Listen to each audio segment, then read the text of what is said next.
all be excited and happy that he has done an amazing job in getting Kwara to where we are now. Today is an interactive session, but I want to make some comments because I see a lot of people here that actually we are my brothers and sisters. Most of you are in the same age group. Some are maybe younger than I am. But today is a day where I believe that Nigeria is at the crossroads. And we've seen the last 2-3 years where there's been significant transformation, both in terms of our economy. I know there were some hardships, but I think the economy is heading in the right direction. We have the security. Governor Abdulrahman is doing a fantastic job in trying to tackle all these issues. But as you know, some of these issues cannot be tackled within 8 years. So it's important to have continuity. It's important to have people that have capacity, capability, and the focus and the drive and the experience to continue that legacy. The challenges we have are very enormous. Is it education, healthcare, infrastructure, security challenges? So as we continue to govern and begin to prepare for the next phase of governance, we need to look at people in Kwara State that have the administrative, leadership, management, the training and education, and the respect, both nationally and internationally, to tackle this problem head on. The requirements, in my opinion, must be rigorous. You are not going to hire a CEO to run your company without having the requirements. And you are not going to hire somebody to run your company just because, either because they have one characteristic. It could be just money. But they must be able to demonstrate that they are ready, they are prepared. I believe that I have the prerequisite experience, the experience in both in terms of leadership, management, leadership, administration, and also the respect. I command a lot of respect in the country and internationally to tackle these problems. If I could sum up the priorities that we will focus on, that we must focus on in the state, it has to be about jobs. We must be able to create a lot of jobs for our teeming youth. We must be able to create economic opportunities for them. We must be able to create jobs both in the government, in the public sector, in the private sector. You can take it from agriculture, from mineral resources, from tourism, to infrastructure development, and international partnership that can bring a lot of resources to complement whatever we get from the state, from the national, and other international partners. We must create jobs. We must go back to the critical importance of education. We must educate our people. I take myself for an example. It's because of education that I'm here today. I come from a very, very humble background, growing up in the ghetto of Lagos. It was because of the opportunity that I had under the Jackson administration that I was able to go to a good school.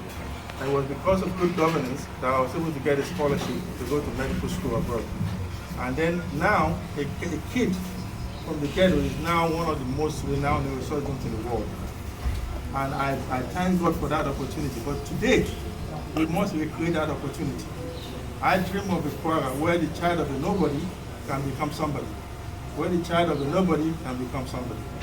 Where even if you're qualified, if you're well trained, you get the opportunity to make you to rise. We must create a platform, a state, where there's upward mobility for people in the state. When we create jobs, when we create economic opportunities, we begin to tackle the shortfalls of lack of opportunity, which is insecurity. If you take agriculture, we can create thousands of jobs. If we create international partnerships, we can create thousands of jobs. If we take infrastructure, we can create thousands of jobs. So the initiatives we embark on, we go all the way to begin to create opportunities for our people. The next thing I want to say is that, it's the ruling party in Nigeria is all progressive parties. I am very comfortable with the work, the excellent work that is being done, both at the national and the state level. There's no alternative. I think the renewed hope agenda that His Excellency President Bola Ahmed Tinubu has launched is gaining ground. We're beginning to see the indices, international indices, not from generated from but international. World Bank, for instance, has commended Nigeria for all the initiatives that we've taken to begin to get the economy to go in the right direction. Exchange rate is stabilized, Naira is stabilized, but we need to do more. We need to continue to create social safety nets so that the disadvantaged amongst us will have opportunity to be able to get some support while they're still trying to adapt.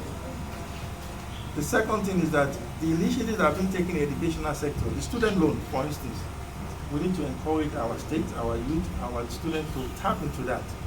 We have to work very closely with the federal government to make sure that the renewable agenda, any opportunities that come from that, is fully implemented in Kwara State. So I think we have these.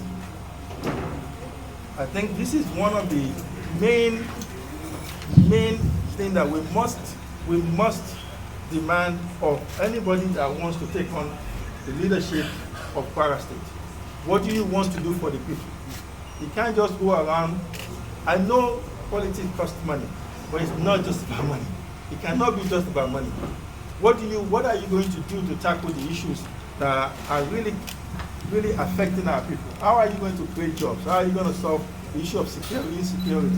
How are you going to fix the infrastructure issues? This is just a summary of our prosperity agenda. This is just a brief summary, an overview of our prosperity agenda, which is essentially a continuation and revalidation of the legacy of the current administration, with some expansion and some new ideas in terms of what we want to do. It goes through all aspects. It talks about why I'm the most qualified to take on the job in 2027.